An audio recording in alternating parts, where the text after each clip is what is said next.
თურქეთის პრეზიდენტი რეჯეფ თაიფ ერდოღანი კაიროში ჩავიდა და ეგვიპტის პრეზიდენტ აბდელ ფათალ ალ-სისის შეხვდა.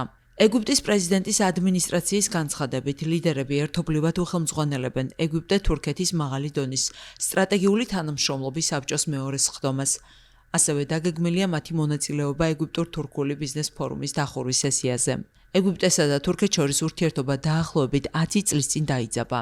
მიზეზი ეგვიპტეში 2013 წლის სამხედრო გადატრიალება იყო, რომლის შედეგადაც ხელისუფლებას ჩამოაშორეს პრეზიდენტი მოჰამედ მორსი, მუსლიმთა საძმოს წარმომადგენელი.